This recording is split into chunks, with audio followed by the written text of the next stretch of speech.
Howdy friends, I'm Steph. Today I want to give you a couple coaching tips on intimate relationships and how to, overcome the fear of being in an intimate relationship. But before I do, would you like this video, share this video, comment on this video?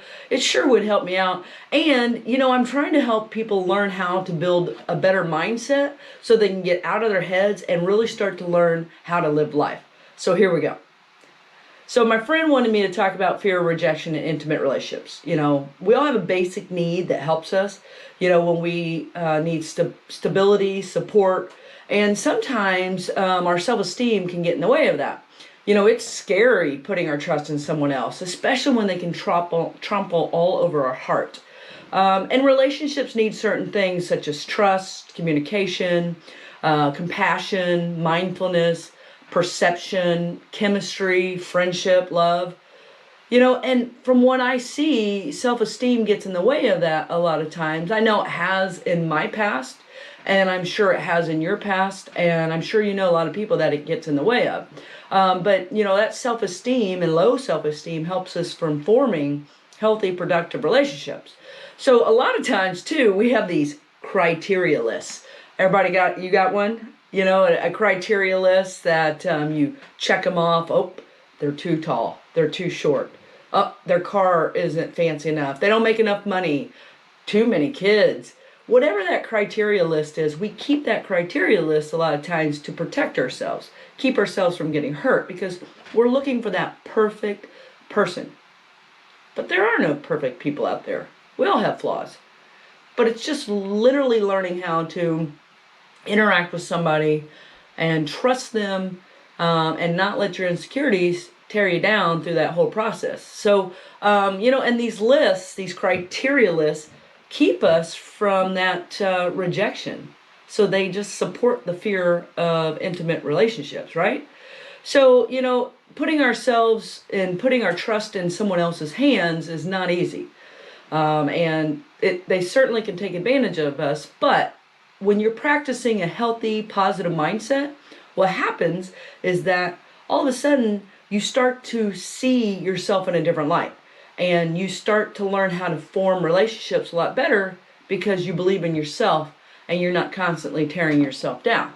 So today what I want to do is I want to give you 9 tips that might help you, learn how to enter into an intimate relationship and make it successful. So tip number 1, you got to be aware of the fear. You've got to be aware of your emotions. If you're not aware of your fear or your emotions, you're sad, angry all the time, if you're not aware of that, then you can't manage your mindset. So being aware is the first step to, learning how to manage your mindset.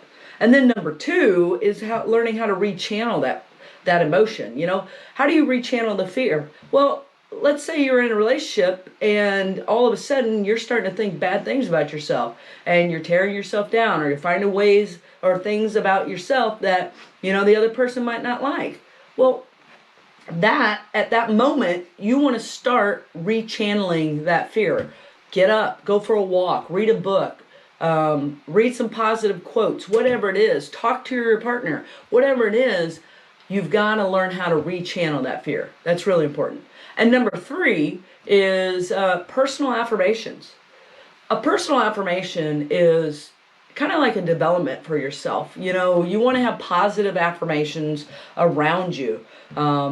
Quotes, sayings on your mirror, sayings in your car, positive quotes on your refrigerator, whatever it is. These positive quotes can help you and your mind build a positive mindset.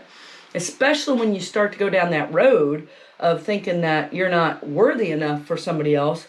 That's when you pull out these positive affirmations, because you want to start reading them. You want to read them daily. You want to practice them daily, and you want to make sure that you are incorporating them in your mindset. Very important.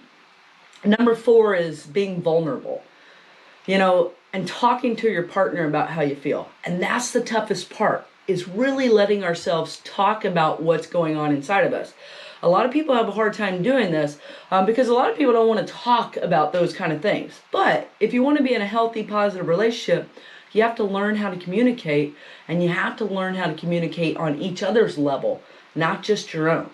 So make yourself vulnerable. Now, you want to make sure you can trust the other person that you're being vulnerable with, because it could be disastrous. So, if you feel like you can trust somebody, then be vulnerable.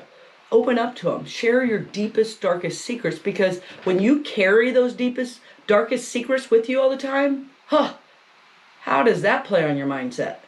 Really plays on your mindset, and it keeps you in a dark space. So try to express yourself so people can understand you. And when you tell your partner, hey, I've had some crappy relationships, I've been cheated on, I haven't found much trust in relationships, when you're open and honest about that, they're going to understand you a lot more. So try to be vulnerable. Number 5, own your differences. I want you to think back. When they started liking you, was it because you wore, the wrong clothes, or you drove the wrong car, or you were too fat, or you were too mean, or whatever? No. When they fell in love with you, or they started to like you, it was because they saw the positive in you. So build on that positive and stop trying to hold on to the negative. The negative doesn't do you any good. Get rid of the negative, hold on to the positive, and see yourself in a different light, because we are all unique, we're all special, we all bring something different to the table, and we all have a place and a value in this world. So practice that. That's really important, between your positive personal affirmations and learning how to be vulnerable, and then owning your differences. Those differences make you an individual, and being an individual in a relationship is extremely important. You don't want to lose your individuality. So number 6, it's my favorite. Own your past. Your past is your past. It's your past for a reason. Don't let your past control you, define you, navigate your future. Your past is your past. And I tell you, by practicing a positive, powerful mindset, you can put that past exactly where it's supposed to be, in the past. So practice your positive mental mindset. All right, number 7 is setting goals. So I've just given you 6 different things to work on. So now you can start setting goals. Setting goals for yourself is really important, because it keeps us motivated. If week over week over week you don't have any goals, but yet you find yourself complaining, well, that's the problem. Because when you complain, and you're not willing to do anything about it, guess what? That just becomes annoying. So I believe that everybody should be working towards their better self. And so setting goals each week of things you want to learn, or things you want to accomplish, or relationships you want to work on, whatever it is, your career, your personal life, your positive mental attitude, whatever it is, set goals. Goals help you get where you want to go. And number 8, set boundaries. We all have boundaries. And if we don't set those boundaries up front for the other person, we'll get lost, and we'll lose ourselves in the relationship. And so it's really important that you set those boundaries. For instance, let's say you get in a relationship and you spend all your time together, because it's so awesome and it feels so good when you're spending so much time with somebody that actually likes you. But then 6 months down the road, what happens? All of a sudden, you don't have any time for anything else. You can't develop yourself because you don't have time, because you're spending all your time with your other half. You can't work on your career. You give up your hobbies. You give up your friends, and pretty soon your frustrations kicks in, because you just let somebody cross all those boundaries, and you didn't have enough self-respect to set boundaries for yourself. Listen, y'all, we have to be individuals first, and we have to like ourselves first before we can move on and be in a relationship. It's really important. And number 9, practice self-worth. Put self-worth into motion. You can't have this positive, powerful mindset if you don't practice it. And practice makes perfect in anything you do. Whether you learn to ride a bike, you learn a new skill at work, you learn how to drive a car, whatever it is, all of it took practice. So if you want a positive, powerful mindset, practice. I just gave you 9 tips. Put those 9 tips into practice. So here's what I want you to do. I want you to practice these 9 steps. It takes time. It takes a lot of true commitment to change how you feel about yourself, how you see yourself, and really take action and quit letting yourself hold you back.